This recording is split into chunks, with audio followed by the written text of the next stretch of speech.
Hello again.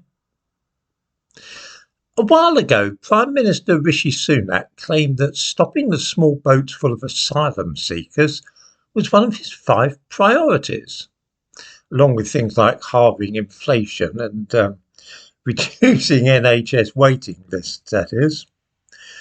The idea was that we would work with the French to stop the boats leaving the coast there. Anybody who did arrive would be shipped off to Rwanda, which streamlined, speed up the process for applying for asylum. Some nationalities, the Albanians for example, would be barred from claiming asylum at all. There have been a whole series of pledges and initiatives. The Commons Home Affairs Committee recently spotted an interesting and very revealing fact, which deserves to be more widely known, I think. In the year ending June 2022, more than half the applications for asylum from Albanians in this country have been granted.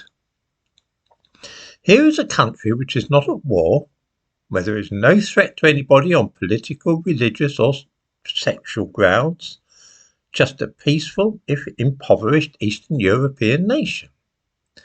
Yet half of those claiming asylum from there were granted it in Britain. In the same period, Germany, Sweden, Iceland, Norway, Finland, Austria, Greece, Denmark and the Netherlands refused to grant asylum to a single Albanian. I'm no expert on this subject, but if you were an Albanian heading for Western Europe to improve your chances in life, which country would you go to with your claim for asylum? Britain, or any of those others who refuse even to entertain such a claim? I wonder if anybody can work out what is causing the rise in the number of Albanians making their claims for asylum in this country. Despite all those pledges and promises, the situation has not changed at all as regards illegal immigration across the Channel. Yesterday, a fleet of 12 boats left France, carrying over 600 people.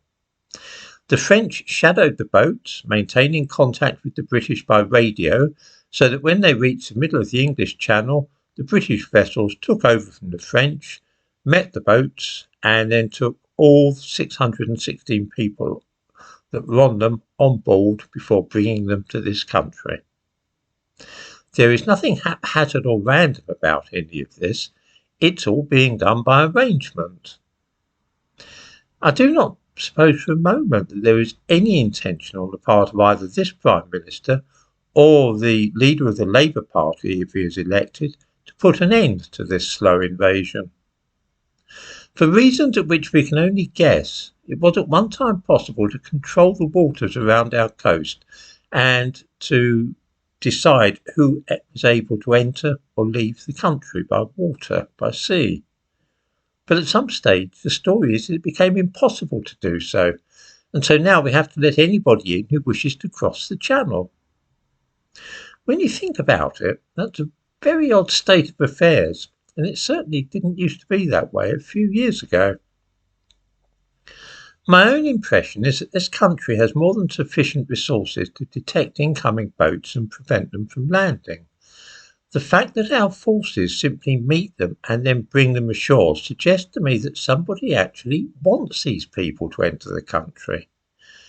In the same way that almost every other country in Western Europe refuses to consider applications for asylum from Albanians, while we not only accept such applications but grant more than half of them, indicates that the people in charge here are not really serious about stopping illegal immigration.